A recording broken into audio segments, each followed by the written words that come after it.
হলদিয়ার গুরুদুয়ারে বাৎসরিক বৈশাখী অনুষ্ঠানে এলেন দেবাংশু ভট্টাচার্য। হলদিয়ায় একের পর এক হাই ভোল্টেজ জনসভা। একই দিনে যেমন হলদিয়ায় অন্তর্গত হোরখালি বাজার সংলগ্ন এলাকায় তমলুক লোকসভা কেন্দ্রের বিজেপি প্রার্থী অভিজিৎ গঙ্গোপাধ্যায়ের সমর্থনে সভা করতে আসতেন বিরোধী দলনেতা শুভেন্দু অধিকারী, একই দিনে বজুশ্রী চৌরাস্তা মোড়ে সিপিএম প্রার্থী সায়ন বন্দ্যোপাধ্যায়ের সমর্থনে সভা করতে আসতেন সূর্যকান্ত মিশ্র। আর তার আগে গুরুদুয়ারে তমলুক লোকসভা কেন্দ্রে তৃণমূল কংগ্রেসের প্রার্থী দেবাংশু ভট্টাচার্য বাৎসরিক বৈশাখী অনুষ্ঠানে সামিল হন। সেখান থেকে পুজো অর্চনা করে আহারের কাজ সারেন। তারপর সাংবাদিকদের মুখোমুখি হন। মৈত্র যে সোশ্যাল মিডিয়ায় একটি ভিডিও ভাইরাল হচ্ছে, সেই মন্তব্যে তিনি বলেন যে বিজেপি এই ভিডিওটাকে ভাইরাল করেছে এবং একটা মিডিয়া পার্সন ভুল করে এক বলেছিল, তা ভুল করে অন্য কিছুতে রূপান্তরিত করে সেটা তো আবার ভুল স্বীকার করে এই নিয়ে কোনো বিভ্রান্তি তিনি করতে চাননি। তাছাড়া মুখ্যমন্ত্রী মমতা বন্দ্যোপাধ্যায়ের মুখ থেকে শোনা গেছিল এক সভা থেকে মেদিনীপুর নাকি গদ্দারদের জায়গা। শোনা যায় বিজেপি গদ্দারি করেছে এবং বহু মানুষের বিশ্বাস কেড়েছে। এই নিয়ে আজকে রবিবার এক আলাদা মুহূর্ত গ্রহণ করেছে তমলুক লোকসভা কেন্দ্র জুড়ে। হলদিয়া থেকে স্নেহা শাহর রিপোর্ট, গর্বিত বাংলা 10।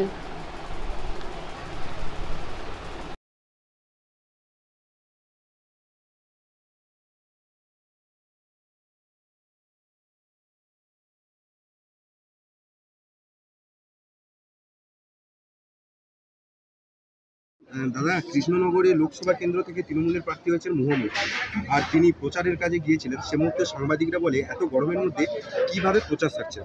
তার পরিপ্রেক্ষিতে মৈত্র যে মন্তব্য করেছেন, কি বলবেন, যেটা সোশ্যাল মিডিয়ায় ভীষণ ধরনের ভাইরাল হচ্ছে?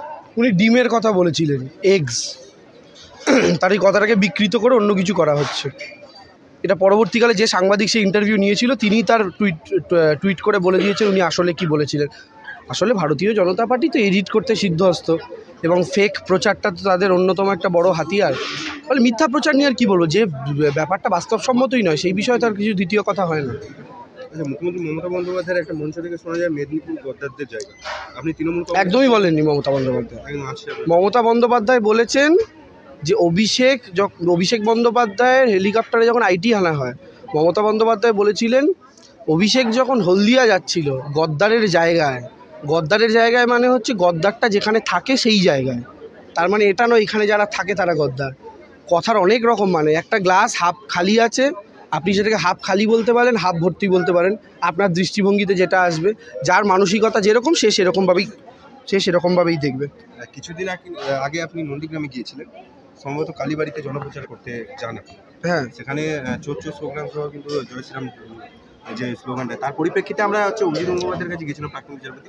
তিনি বলেন আগে যেমন রাজীব গান্ধীকে বলা হতো আলিগালিমে চোরে, রাজীব গান্ধী চোরে, তেমনি তৃণমূলকে এখন সাধারণ মানুষ জানতে পেরে কারণ ধরনের চাকরি শুরু করেছে বলে একই স্লোগান দিচ্ছে। কি মন্তব্য? ঘেউ ঘেউ কারা করে কুকুর, চোর কারা করে যে নিজে চোর সেই চোর বেশি করে। বাসে পকেট মারদের দেখেছেন তো, পকেটটা কেটে নিয়ে ওই আগে চেঁচায় পকেট মার করে যেন ও পালিয়ে যেতে পারে। তো বিজেপি হচ্ছে এইরকম পকেট মার। তো চোর করে চেঁচাচ্ছে, আমার তাতে কি যায় আসে না। আমি তো জীবনে অন্তত কিছু চুরি করিনি, যে বিজেপি নেতারাই বলতে পারবেন না, তাহলে আমার কিছু এতে যায় আসে না। কিন্তু আমাকে দেখে জয় শ্রীরাম বলেছেন, আমার এটা খুব ভালো লেগেছে। যে আমার মনে হয়েছে কোথাও আমার মধ্যে ওরা বোধহয় রামটামকে দেখতে পাচ্ছে, তাই আমাকে দেখে জয় শ্রীরাম বলছে। আমরা তো ভগবান গেলে ধরুন বজরংবলীর মন্দির, তাকে দেখে আমরা জয় বজরংবলী বলি। এই এখানে আমরা এসছি, আমরা এই গুরুদ্বারা এলে ওই ওয়াহে গুরুজি কা খালসা ওয়াহে গুরুজি কা ফাতে, জো বলে সোনি হাল সৎ শ্রী আকাল। আমরা যখন যেখানে যাই, আমরা যখন মা দুর্গার বিসর্জন হয় আমরা বলি বলো দুর্গা মাইককে, যাকে দেখি আমরা সেই থেকে বলি। ওরা তৃণমূলের লোকেদের মধ্যে রামকে দেখতে পাচ্ছে, এই তৃণমূল দেখলেই জয় শ্রীরাম বলছে। আমাদের খুশি, হেভি খুশি আমরা। সিপিএমের প্রার্থী সায়ন বন্দ্যোপাধ্যায় কারখানার গেটের সামনে শ্রমিকদের সঙ্গে জনসংযোগ করছেন। তিনি বলছেন আবার আগের মতো শিল্প আনতে হবে। বলতে কি সত্যি শিল্প হারা হয়েছে? আগের মতো শিল্প আনতে হবে? 34 বছর আগের মতো শিল্প আনতে হবে। 34 বছরের আগে রাজ্যটা শিল্পে ভরা ছিল।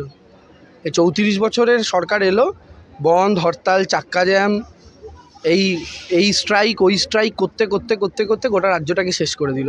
ফলে সিপিএমের মুখে শিল্পের কথা আর ভূতের মুখে ভগবানের নাম অনেকটা একই রকম শুনতে লাগে। আচ্ছা, ভোট প্রচারের সময় বিজেপি নেতা মিঠুন চক্রবর্তী বলেছেন নরেন্দ্র মোদী আবার প্রধানমন্ত্রী হলে সকল দেশবাসীকে একটি সুখবর দেবে। কি বলবেন এই বিষয়ে? কী সুখবর আমি জানি না। কী সুখবর মানে নরেন্দ্র মোদী কি দাদু হচ্ছেন? আমি জানি না। আমি একটা কথা আপনাদেরকে বলি, এই মিঠুন চক্রবর্তী হঠাৎ 4 মাস পর পর উদয় হন। এনাকে তো দেখে আমার কোন একটা ধূমকেতুর মতো মনে হচ্ছে। কি একটা ধূমকেতু আছে 75 বছর পর পর আসে, বিটুন চক্রবর্তী 4 মাস পর পর আসেন। হঠাৎ করে 4 মাস পর পর আসেন, এসে 2-4টে বক্তৃতা দেন, দিয়ে তার মুখ কদিন দেখা যায়, তারপর আবার তিনি ভ্যানিশ হয়ে যান। এটাকে বিজেপির নেতা, আমি এদেরকে নেতা বলতে রাজি নই। বিজেপির একজন কর্মীকেও আমি নেতা মানতে রাজি আছি, কিন্তু এরকম লোক যে 3 মাস 4 মাস পর পর হঠাৎ করে উদয় হয়, তারপর আবার ভ্যানিশ হয়ে যায়, তাকে কী রাজনৈতিক গুরুত্ব দেবো? এদের কোনো পলিটিক্যাল ভ্যালু নেই। সুরাহাটা থানার অন্তর্গত হরকালি অঞ্চলে আজকে শুভেন্দু অধিকারী আসছে, কি বলবেন? ও যেখানে খুশি আসতে পারে, যেখানে খুশি আসতে পারে, সবাইকে স্বাগত, সবাইকে ওয়েলকাম, কিন্তু আশা মানেই ভোট আসবে এটা নয়, আশা মানেই ভোট নেই। আজকের কোথায় কোথায় আর জনসংযোগ আছে? এরপরে আমরা হলদিয়া উন্নয়ন ব্লকে প্রোগ্রাম রয়েছে। ঠিক আছে।